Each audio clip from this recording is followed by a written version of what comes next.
Sir marriage compulsory చేసుకోవాలన్నా ఒకవేళ చేసుకోకపోతే ఏమవుతుంది? సార్ మనం ఒక సమాజంలో ఉన్నామండి. ఆ సామాజిక వ్యవస్థ అనేది మనకి ఎప్పుడో పురాతన రోజులు, అంటే ఎప్పుడో హిస్టారికల్ గా మనం చెప్పుకోవాలంటే అప్పటి నుంచి అనేది ఈ మ్యారేజ్ వ్యవస్థ, వివాహ వ్యవస్థ అనేది ఉంది.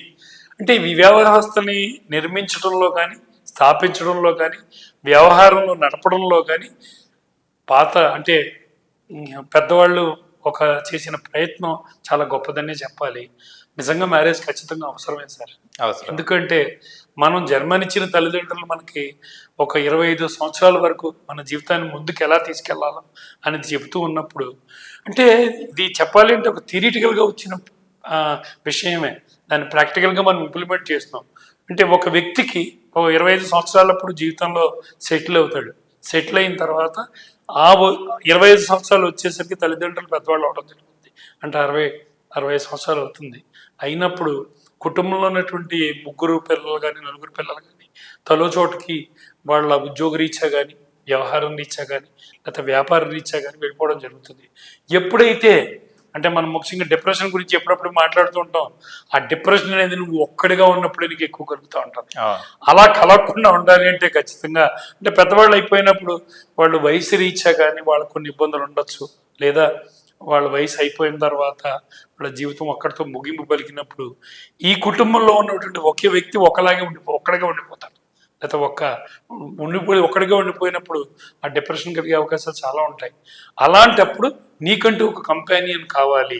నీకు ఆ కంపానియన్ కావాలి అన్నప్పుడు నీ కష్ట సుఖాలను పంచుకోవడానికి, నీకు సపోర్ట్గా ఉన్నప్పుడు ఆ సపోర్ట్గా నిలబడడానికి నీకు ఒక మనిషి, అంటే మగవాళ్ళు అయితే ఆడవాళ్ళ సపోర్టు, ఆడవాళ్ళు అయితే మగవాళ్ళ సపోర్టు కావాలి. కాబట్టి ఈ వివాహ వ్యవస్థ అనేది మన సమాజంలో చోటు చేసుకోవడం జరిగింది. దాన్నే పెద్దవాళ్ళు నిర్ణయించి ఈ రోజున మనకు తీసుకురావడం జరిగింది. అయితే కంపల్సరీగా చేసుకోవాలంటే ఇది వ్యక్తిగతమైన విషయమైనటువంటి ఆలోచన కూడా ఉంటుంది ఇందులో. నేనైతే నా ఆలోచన అయితే కంపల్సరీ కావాలని అంటాను. ఎందుకంటే మనిషి ఒక స్థాయి నుంచి ఒక స్థాయికి వచ్చినప్పుడు అతని ఆలోచన విధానం ఖచ్చితంగా మారిపోతూ ఉంటుంది. ఎప్పుడు తల్లిదండ్రులు మనం వెంట ఉండరు. అలా అని మన తల్లిదండ్రులు చూడొద్దని కాదు నా ఉద్దేశం. తల్లిదండ్రులు వాళ్ళకు వయసు రీత్యా కొన్ని ఇబ్బందులు మనం దూరం అయిపోవచ్చు. అలా అయిపోయినప్పుడు నువ్వు ఒక్కడవే ఉన్నావు కుటుంబంలో, నీకు సమాజం ఒక సపోర్ట్ ఇచ్చేస్తుంది అంటే నువ్వు ఇంట్లో ఉన్నప్పుడు సమాజం నీ దగ్గరికి రాలేదు కదా. నీకుంటే ఎవరో ఒకరు నీ తోడు ఉండాలి, జోడు ఉండాలి అని చెప్తూ ఉంటారు. అందుకని నీ బాధల్ని పంచుకోవడానికి, నీ కష్ట సుఖాలని పంచుకోవడానికి, నిన్ను అభివృద్ధి పదంలో నడిపించడానికి, సలహాలు సూచనలు ఇవ్వడానికి, అది భర్త కావచ్చు, భార్య కావచ్చు, వివాహ వ్యవస్థలో ఉన్నటువంటి ఆ పవిత్రమైనటువంటి ఆ స్థానం ఖచ్చితంగా మనకు అవసరం. కాబట్టి వివాహం అనేది కంపల్సరీగా కావాలి. అయితే పెళ్లి చేసుకోకపోతే ఏమవుతుంది, అది కదా మనకు ప్రశ్న.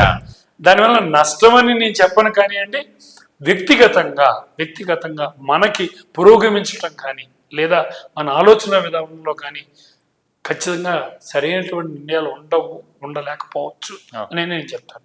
ఎందుకని మనం ఏదైనా పని చేస్తున్నప్పుడు ఇది సరైనది, ఇది కరెక్ట్ కాదు, ఇది కరెక్ట్ అని చెప్పేవాళ్ళు మనకంటూ ఒకడు ఉండాలి.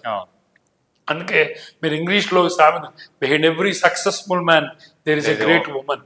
బట్ నేను అటు కూడా చెప్తాను, behind every successful woman there is a great man also. నిన్న మీరు ఒలింపిక్స్లో చూసినట్టయితే ఒక ఆవిడ లాంగ్ జంప్లో గెలిచిన వెంటనే ఇంచుమించు ఒక 1/2 కిలోమీటర్ పరిగెత్తి వాళ్ళ హస్బెండ్ని తీసుకుని హగ్ చేసుకుని ఆనందాన్ని పంచుకుంది. అంటే ఏంటి, నీ ఆనందానికి ఒక పరమార్థం కావాలి అంటే నువ్వు పంచుకునే మనిషి ఉండాలి, ఆ పెంచుకునే మనిషి ఉండాలి. ఆ ఉండాలి అంటే అది ఎవరు ఉంటారు, ఒక కంపానియన్. అయితే మనం ఏదో కలిసి ఉంటున్నాం, లేకపోతే ఏదో సహజీవనం చేస్తున్నాం అనే దానికి పవిత్రత కానీ, సమాజం యొక్క యాక్సెప్టెన్స్ కానీ లేదండి ఇప్పటికీ కూడా. ఏదో మనం చెప్పుకోవడానికి తప్పది, సమాజం యాక్సెప్ట్ చేయడం లేదండి.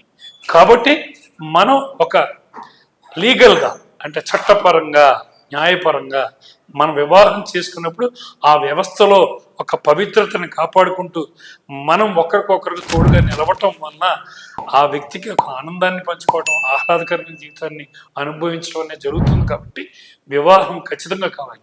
చేసుకోని వాళ్ళకి ఎటువంటి ఇబ్బందులు ఉన్నాయంటే, తల్లిదండ్రులు దూరం అయినప్పుడు కుటుంబ సభ్యులు వాళ్ళకి వాళ్ళుగా ఎక్కడో సెటిల్ అయినప్పుడు వీళ్ళు ఒక్కలుగా మిగిలిపోతే, ముఖ్యంగా తీసుకున్నామండి ఆడపిల్లలు తీసుకుని 21 నుంచి 20 సంవత్సరాలు వచ్చింది వాళ్ళకి, వాళ్ళు ఒక్కళ్ళే సంతానం ఇంట్లో, వాళ్ళకి ఎటువంటి సపోర్ట్ ఉంటుంది? ఒక వ్యక్తి, ఒక ఆడపిల్ల ఎక్కడో ఒక్కడిగా ఉండాలంటే ఈ రోజున సమాజం ఏ విధంగా చూస్తుందో మీ అందరికీ మనందరికీ తెలిసిన విషయం.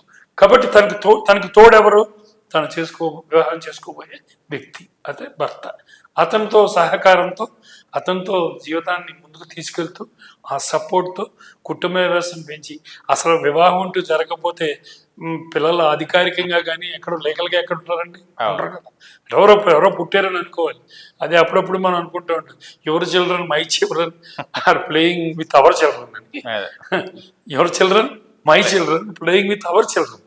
దానికి అర్థం అంటే నీకోసారి పెళ్ళయింది, నాకోసారి పెళ్ళయింది, వాళ్ళకు ఇంకొకసారి మన ఇద్దరు మళ్ళీ చేసుకున్నాం అంటే ఇది పాశ్చాత్య వ్యవస్థలో ఉండొచ్చు, కానీ ఇక్కడ మాత్రం మనకి ఒక పవిత్రత ఉంది. ఆ పవిత్ర భావాన్ని మనం మనగలిగేలా చేసుకుంటూ, వివాహ వ్యవస్థను కాపాడుకుంటూ, వివాహ వ్యవస్థలో ఉన్న గొప్పదనాన్ని తెలుసుకుంటే ఖచ్చితంగా వివాహం అనేది ఏ ఒక్కరికైనా కావాలనేది నా ఉద్దేశం. Okay sir, thank you so much.